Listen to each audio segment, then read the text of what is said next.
Hi, this is Morley, and this is the M-Wire. Things are not looking good with Russia and Ukraine, folks. The president of Ukraine, Vladimir Zelensky, is looking to have emergency talks with Russia as an invasion does indeed seem more imminent as time goes on. U.S. officials are more convinced than ever that an imminent attack on Ukraine could happen literally any day now, without exaggeration or hyperbole.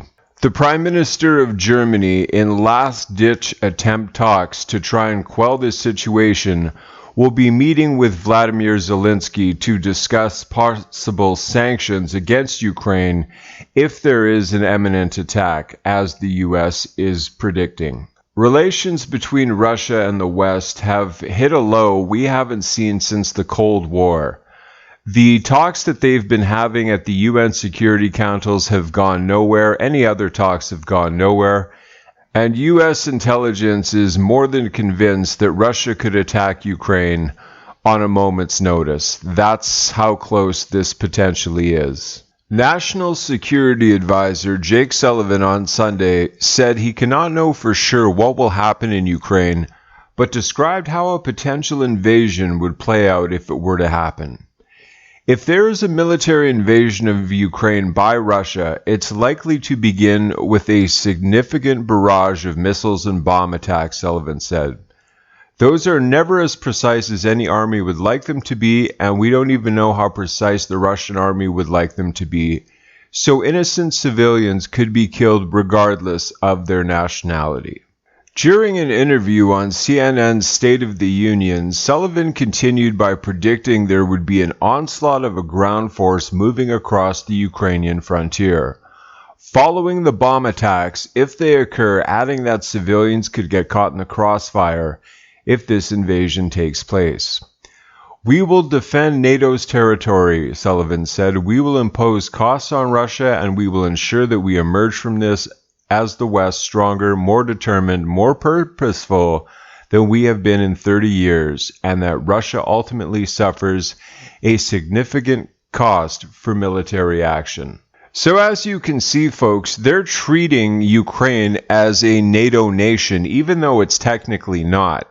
He said that we will defend NATO's territory. Well, Ukraine isn't part of NATO, but as you can see, they've sort of adopted Ukraine, if you will, because that essentially is the buffer zone between that and Europe.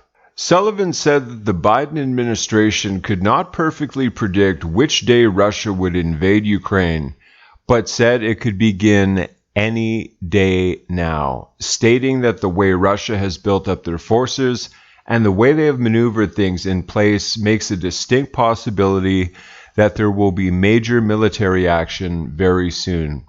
So as you can see, folks, the United States is convinced that this could happen literally at any time.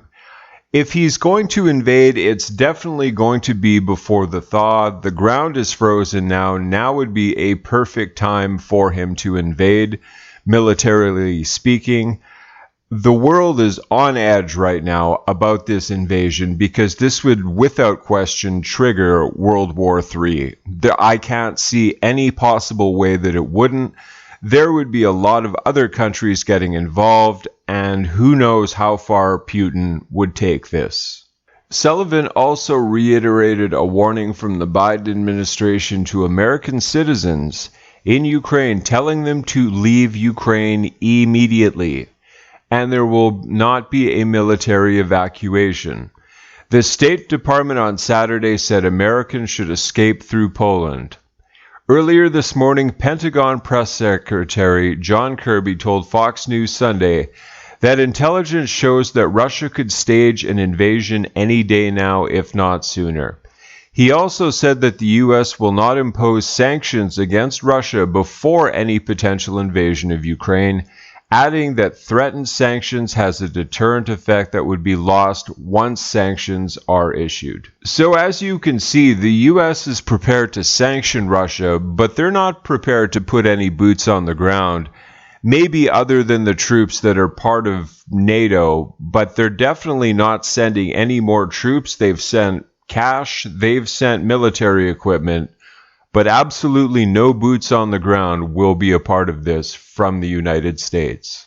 If it's a deterrent and you use it before the aggression is made or the transgression is made, then you lose your deterrent effect, Kirby said. If you punish somebody for something and they haven't done anything yet, then they may as well just go ahead and do it. So we believe there's a deterrent effect by keeping them in reserve, and we have been very clear that the international community and with Mr. Putin about the severity of the economic consequences that he could face. So the U.S. is convinced that this war between Russia and Ukraine could go hot at any time now, folks. This has been brewing for a very, very long time. There's last-ditch attempts to try and avoid any type of conflict, as I said. Vladimir Zelensky, the president of Ukraine, desperately wants to speak with Russia at this point, but I'm not too sure that Russia is even open to dialogue anymore. They have been trying to discuss things with other countries, but it has gone absolutely nowhere over the last couple of weeks. German Chancellor Olaf Scholz has been talking to Vladimir Zelensky and subsequently Russia, trying to quell things with this imminent invasion. He wants a meeting with OSCE, which is basically the 57 countries in Europe, to some way, somehow bring both parties back to the table and discuss this more before military action is exercised. But make no mistake about it, folks, this could literally go hot at any given moment, and that's not an exaggeration. That's literally how serious this situation is. Here's a little more on what Olaf Scholz, the German Chancellor, will be bringing to the table on Tuesday. German Chancellor Olaf Scholz's first visit to Kiev since taking office in December comes before his first visit to Moscow on Tuesday. It's part of a flurry of in-person and remote diplomacy by Western leaders.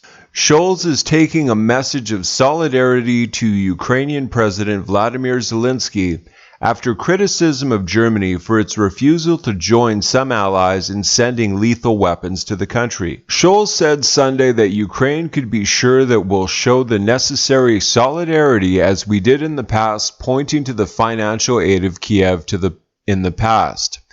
He renewed his warning that Russian military aggression against Ukraine will lead to tough responses and sanctions that have carefully prepared and that make effective immediately together with our allies in Europe and NATO. Scholz will meet Russian President Vladimir Putin on Tuesday. So there's lots of last-ditch meetings going on, folks. Germany has to be careful here because they get gas from Russia. So if they poke the bear, as it were, a little too hard, they might spend the rest of the winter in the cold, if you get my proverbial drift. But this situation is very tense, folks. Make no mistake about it. Unfortunately, we could be on the very, very precipice of war. But thank you so much for coming along with me to my update. Please remember to like, to comment, to share, and to subscribe. And until the next update, God bless.